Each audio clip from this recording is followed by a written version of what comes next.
Everyone good morning हजुर सबैजनालाई। आज चाहिँ मजाले घाम लाग्यो बिहान। अहिले चाहिँ 7:30-8 बज्न लागेको छ। म चाहिँ यहाँ इन्चाक कसरी टिपुङ भन्दैछु, इन्चाक पाकेर हेर।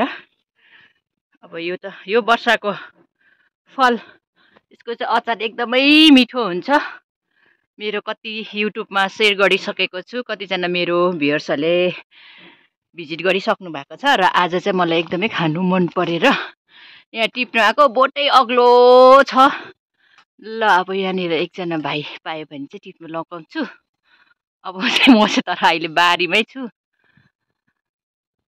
यो चाहिँ सक्दैन टिप्नु। अब यो घोचा चाहिन्छ, सानो झुप्पा झुप्पा छैन, तर के गर्नु। इन्चाक भनेको चाहिँ यो चाहिँ नर्थ इस्टमा पाइन्छ, अब अरू ठाउँ पनि पाइन्छ होला। र यो चाहिँ मणिपुरी डिसमा बनिन्छ खास चाहिँ यो अचार। यसको सब्जीको रस पनि खान्छ, यो दबाई हो, मेडिसिनमै आउँछ। यो चाहिँ आलु सिद्रा हरेकसँग मिक्स गरेर अचार बनाउँछ है। सिन्जु पनि हुन्छ, काँचोको पनि हुन्छ, तर म सिन्जु चाहिँ बनाउँदिनँ। र हजुरहरूलाई अहिले एकैचोटि अचार बनाएको चाहिँ देखाउँछु। अब टिप्ने मान्छे खोज्दैछु है गाइस। काकाहरू आउनु भएछ क्या हो।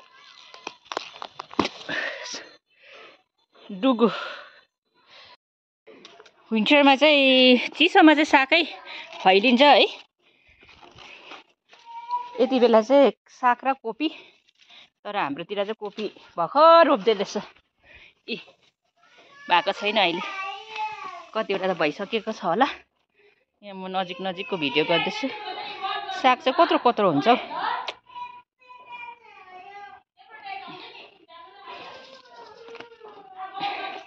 यो टिपेको लाने कि भयो, बेसी लाँदिनँ, टिप्दिनँ। उयो हुन्छ, चिसो हुन्छ। ल इन्चाक यति मात्रै टिप्यो। अब मजाले अचार बनाउँछु। अचार बनाएको चाहिँ देखाउँछु हजुरहरूलाई, खाएको चाहिँ देखाउँदिनँ।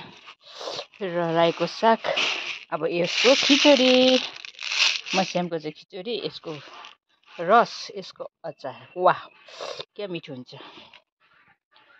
यो चाहिँ के हो, बिहाको काठ पो आएको रहेछ त। 1 2 3 4 5वटा बिहाको काठ। बाफ्रे। चाहिँ अब मणिपुरी डिसमा चाहिँ एकदम राम्रो हो नर्थ इस्टमा।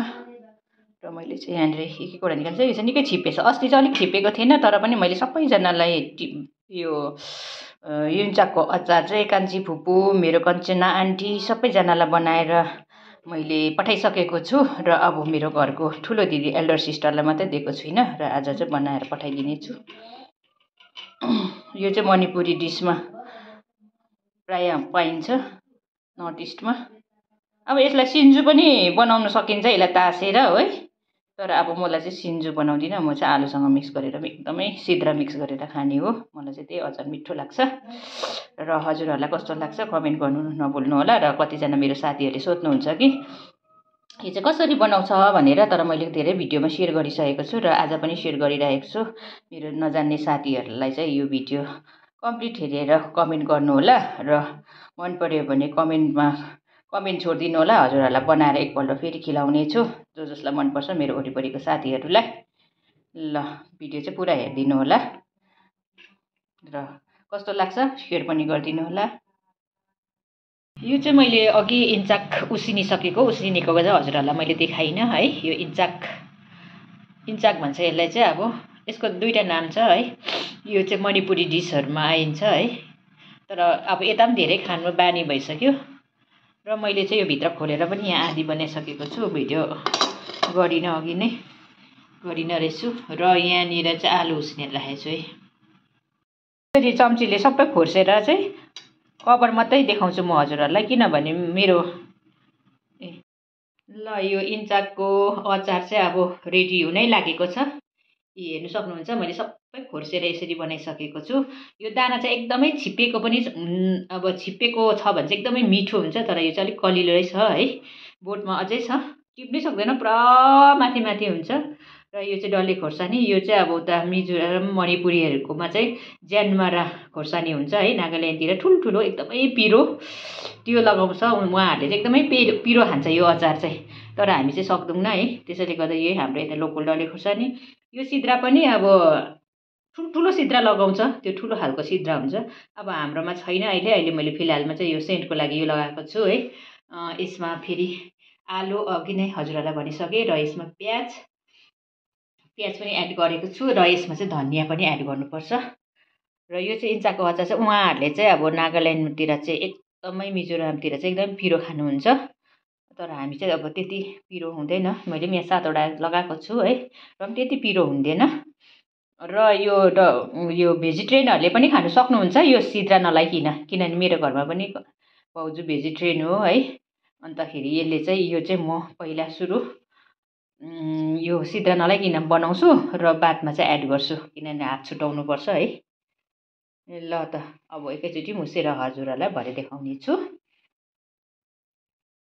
ल फाइनली मेरो अचार चाहिँ इन्चाको अचार रेडी भइसकेको छ र यो अचारमा चाहिँ मुस्दाखेरि हल्का तातो पानी लगाएर मुस्दा पनि हुन्छ किनभने अलिकति आलु मिक्स गर्दाखेरि चाहिँ अलिकति कडा हुन्छ कि मुस्दाखेरि त्यसले गर्दा हल्का तातो पानी लगाएर मुस्नु है तर साह्रै गिलो चाहिँ होइन र यो चाहिँ सिद्रा एड गरेको अचार हो र यसमा चाहिँ सिद्रा लगाएको छुइनँ र हजुरहरूलाई आजको भिडियो है यो अचारको भिडियो चाहिँ कस्तो लाग्यो है जस्तोको तस्तै हजुरहरूले कमेन्ट गरिदिनु होला र एकदमै मिठो भएको छ किनभने मैले अघि टेस्ट गरिसकेको छु र आजको मेरो इन्चाकको अचार चाहिँ यस्तै छ रेसिपी है हजुरहरूले पनि अब छ भने बनाएर खानु सक्नुहुन्छ है र हजुरहरूलाई मन पर्यो भने मन पराइदिनु भयो भने चाहिँ कमेन्ट मिठो गरिदिनुहोस् सेयर पनि गरिदिनुहोस् अनि सब्सक्राइब पनि गरिदिनु होला कोही साथीहरू नयाँ भिजिट गर्नुहुँदैछ भने र भन्दै आजको भिडियो म यहाँलाई राख्न चाहन्छु नेक्स्ट भिडियो लिएर फेरि आउनेछु बाई बाई